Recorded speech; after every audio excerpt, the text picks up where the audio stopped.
क्या हमारे high court के माननीय जज संविधान के किसी आर्टिकल का विरोध कर सकते हैं या उसको मानने से इनकार कर सकते हैं?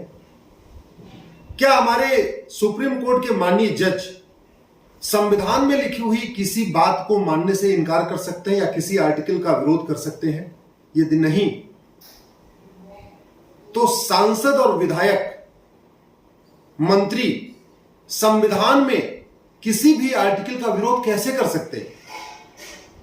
सांसद, विधायक, सुप्रीम कोर्ट के जज और हाई कोर्ट के जज, संविधान में शेड्यूल 3 है।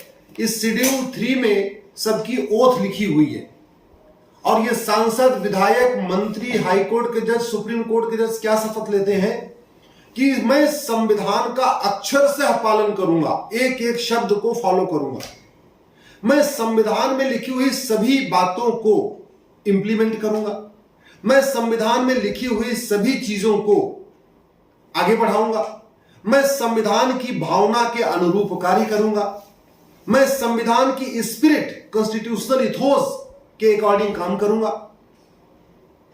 जब ये शपथ ले चुके हैं, ये शपथ लेने के बाद ऑफिस में आए हैं, कुर्सी पे बाद में बैठते हैं, पहले शपथ लेते हैं, तो संविधान के किसी भी आर्टिकल का सांसद, विधायक, मंत्री विरोध कैसे कर सकते हैं?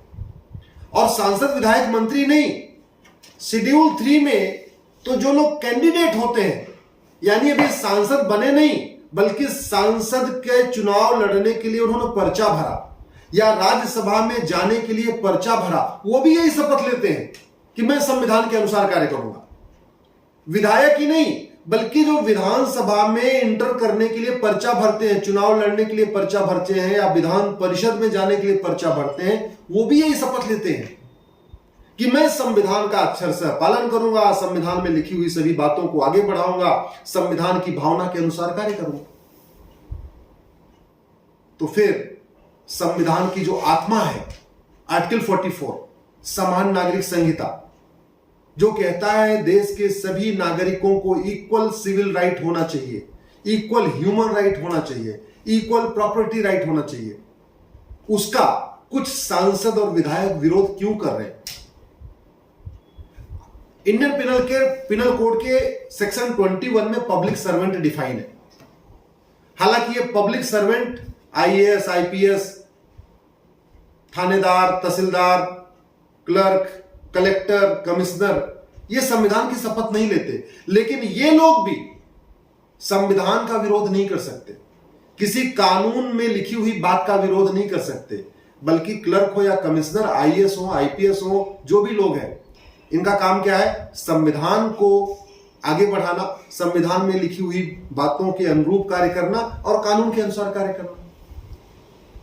सांसद, विधायक, मंत्री कानून के अनुसार कार्य करते हैं, ये शपथ तो नहीं लेते, लेकिन संविधान के अनुसार कार्य करूंगा ये शपथ लेते हैं।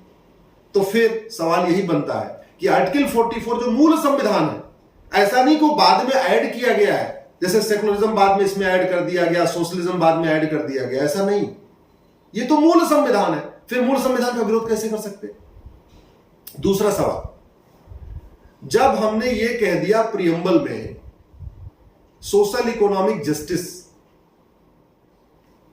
Social economic equality, fraternity, unity, liberty, integrity, ये 6 शब्द है ना, equality, justice, liberty, fraternity, unity और इंटीग्रिटी, 6 शब्द हैं। इन 6 शब्दों के अनुरूप व्यवहार करूंगा।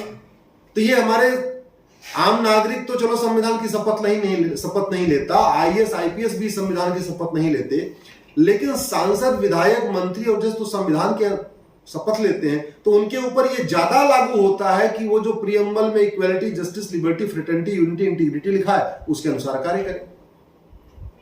एक सवाल यहां पे और मैं उठाता हूं और खास तौर पे माननीय सुप्रीम कोर्ट से पूछता हूं। माननीय सुप्रीम कोर्ट से इसलिए पूछ रहा हूं कि supreme court is the custodian of this constitution. अगर कहीं कोई कंफ्यूजन है तो संविधान की इंटरप्रिटेशन करना सुप्रीम कोर्ट की ड्यूटी है। और माननीय सुप्रीम कोर्ट के जज जगह जगह अपने लेक्चर में जाते भी हैं, कॉलेजेस में जाते हैं, सेमिनार्स में जाते हैं। आज मैं माननीय सुप्रीम कोर्ट के जजेस से पूछना चाहता हूं कि क्या कोई ऐसा कस्टम, ऐसी रीति, ऐसा रिलीजन जो कॉन्स्टिट्यूशन के प्रियम्बल के गोल्स को ना मानता हो, जो इक्वालिटी को नहीं मानता, जस्टिस को नहीं मानता, फ्रेटर्निटी को नहीं मानता, यूनिटी को नहीं मानता, इंटीग्रिटी को नहीं मानता, जो जेंडर जस्टिस, जेंडर इक्वालिटी को नहीं मानता, जो भारत के कल्चर को नहीं मानता, सर्वधर्म संभाव को नहीं मानता, नारी तू नारायणी को नहीं मानता, वसुधैव कुटुंबकम को नहीं मानता, सभी इंसान को एक समान नहीं मानता, महिला पुरुष को एक समान नहीं मानता, क्या ऐसे रिलीजन को भारत में अपनी जड़ें मजबूत करने की परमिशन मिलनी चाहिए? क्या ऐसे रिलीजन को प्रचार प्रसार की अनुमति मिलना चाहिए? आर्टिकल 25 कहता है ठीक, सब लोग अपना अपना रिलीजन फॉलो करेंगे, लेकिन क्या ऐसा रिलीजन भी हम फॉलो करने की अनुमति दे सकते हैं जो कॉन्स्टिट्यूशन के प्रियम्बल को मानता ही नहीं है? वो सभी इंसान को एक समान नहीं मानता, जबकि हमारा कॉन्स्टिट्यूशन तो कहता है इक्वालिटी। जो नेचुरल जस्टिस को नहीं मानता, जो महिला पुरुष को एक समान नहीं मानता, क्या उसको भी अपनी रीतियों को मानने का अधिकार मिल सकता है क्या? एक सवाल और जो माननीय सुप्रीम कोर्ट के जजेस से भी मैं पूछ रहा हूं, और आशा करता हूं कि वो जब भी किसी सेमिनार में जाएंगे या पब्लिक फोरम पे जाएंगे तो अपनी इस पे क्लैरिटी देंगे। ये संविधान रीतियों का अधिकार देता है या कुरीतियों को? ये संविधान प्रथा को फॉलो करने का राइट देता है या कुप्रथा को? ये भारत का संविधान धर्म पालन का अधिकार देता है या धर्मांतरण का? यह संविधान देश के सभी नागरिकों को एक समान मानने का अधिकार देता है या ऐसे रिलीजन को भी अपने प्रचार प्रसार का परमिशन देता है जो कहते हैं नहीं सब लोग समान है ही नहीं, जो कहते हैं महिला पुरुष समान ही नहीं, बेटा बेटी एक समान ही नहीं, पति पत्नी एक समान नहीं? क्या उसको भी ये भारत का संविधान का आर्टिकल 25 या आर्टिकल 29 अपने कस्टम को आगे बढ़ाने की परमिशन देता है या अपने रिलीजन के प्रचार प्रसार का अनुमति परमिशन देता है? मैं आप लोगों से निवेदन करता हूं, इस वीडियो को आप अपने सांसदों विधायकों तक पहुंचाइए। मैं मीडिया से निवेदन करता हूं, एक बार इस पे चर्चा करिए कि संविधान की शपथ लेने के बाद क्या कोई भी सांसद विधायक मंत्री संविधान के किसी आर्टिकल को अपोज कर सकता है? क्या संविधान की शपथ लेने के बाद कोई भी सांसद विधायक जहां पे महिलाओं के साथ भेदभाव हो रहा हो ऐसे कस्टम के साथ खड़ा हो सकता है, उस कस्टम को मान सकता है? और यदि नहीं तो क्या ऐसे सांसदों विधायकों की सदस्यता नहीं जानी चाहिए जो संविधान की शपथ लेने के बावजूद संविधान के आर्टिकल्स का विरोध करते हैं, संविधान की मूल भावना का विरोध करते हैं?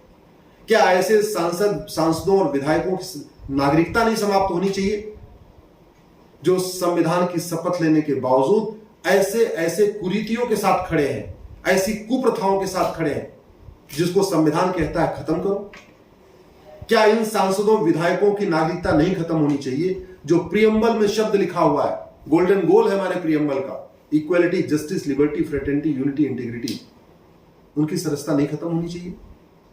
क्या ऐसे सांसदों विधायकों की सदस्यता नहीं खत्म होनी चाहिए जो नेशन फर्स्ट को नहीं मानते, जेंडर इक्वालिटी को नहीं मानते, जेंडर जस्टिस को नहीं मानते? क्या ऐसे सांसदों विधायकों की सदस्यता नहीं खत्म होनी चाहिए जो वोट बैंक पॉलिटिक्स के कारण वोट लेने के लिए लोगों को जाति के आधार पर बांट रहे हैं, भाषा के आधार पर बांट रहे हैं, क्षेत्र के आधार पर बांट रहे हैं, रिलीजन के आधार पर बांट रहे हैं? क्या उन सांसदों विधायकों की सदस्यता नहीं खत्म होनी चाहिए जो ऐसे रिलीजन का प्रचार प्रसार कर रहे हैं, ऐसी प्रथाओं का प्रचार प्रसार कर रहे हैं जो प्रथाएं हमारे संविधान की भावना के खिलाफ है, जो रीतियां हमारे संविधान की भावना के खिलाफ है, जो रिलीजन हमारी कॉन्स्टिट्यूशनल इथोस के खिलाफ है? आप एक बार सोचना जरूर। अगर आपको मेरी बात ठीक लगी हो तो इस वीडियो को कम से कम 10 लोगों को जरूर फॉरवर्ड करिए। यदि आपका कोई जानने वाला सांसद है, विधायक है, मंत्री है या जज है तो उसको ये वीडियो जरूर भेजिए और रिक्वेस्ट करिए कि इस वीडियो को पूरा देखें, सोचें, और आपको अगर मेरी बात ठीक लगी हो तो अपने सोशल मीडिया पे इसको जरूर शेयर करिएगा। वीके न्यूज, राष्ट्र के नाम।